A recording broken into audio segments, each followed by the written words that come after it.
কৰিমগঞ্জৰ অসম ইউনিভাৰ্চিটিৰ তেখেত অধ্যাপক মোৰ অফিচে তেখেতৰ লগত যোগাযোগত আছে। মই ভাবোঁ যে তেওঁক আমি নিৰাপদে উভতাই আনি অৰুণাচলৰো বায়ু সেনাৰ সৈনিক এজনৰ যোৱাকালি এই ঘটনাত মৃত্যু হৈছে। আমি তেখেতৰ নশ্বৰ দেহু নিশা 11:30 বজাত আহি পাব। আমি ব্যৱস্থা কৰিছোঁ যাতে সন্মান সহকাৰে তেওঁক আমি অৰুণাচললৈ পঠাব। এই নিকৃষ্ট কাণ্ডটো কোনো একাংশই ৰাজনীতি কৰিছে আৰু কোনেও এইটো কণ্ডেম কৰা নাই। যোৰহাটৰ সাংসদেই কওক বা কেন্দ্ৰীয় তেওঁলোকৰ অসমৰ এজন সাংসদে 15 দিন সময় ইছলামাবাদত থাকি অহাৰ তথ্য অসম চৰকাৰৰ ওচৰত আছে আৰু এই সংসদজনে পাকিস্তান দূতাবাসৰ লগত তেওঁৰ সম্পৰ্ক ৰাইজৰ সন্মুখত আছে আৰু বহুত কথা পোহৰলৈ আহিল।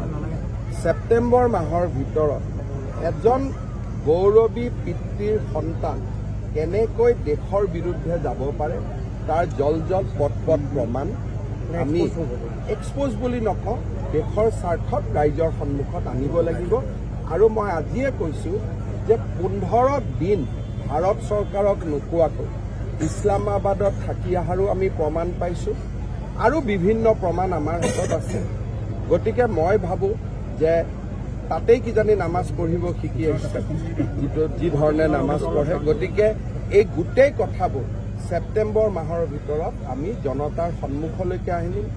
পাকিস্তান আমাৰ ডাঙৰ শত্ৰু, কিন্তু দেশৰ ভিতৰত থাকি পাকিস্তানৰ গুণগান কোৱাসকল তাতকৈও ডাঙৰ শত্ৰু। এই কথাটো আমি মনত ৰাখিব লাগিব। বাহিৰৰ মানুহজনক দেখিলে গম পাওঁ ই আমাৰ শত্ৰু, কিন্তু নিজৰজনক ঘৰত থাকিলে আমি গম নাপাওঁ এওঁ আমাৰ শত্ৰু। যি নহওক বিভিন্নজনৰ সহায়ত আমি বহু দূৰ আগবাঢ়ি গৈছোঁ। ছেপ্টেম্বৰ মাহৰ 30 তাৰিখৰ আগতে আমি প্ৰতিবেদন জনতাৰ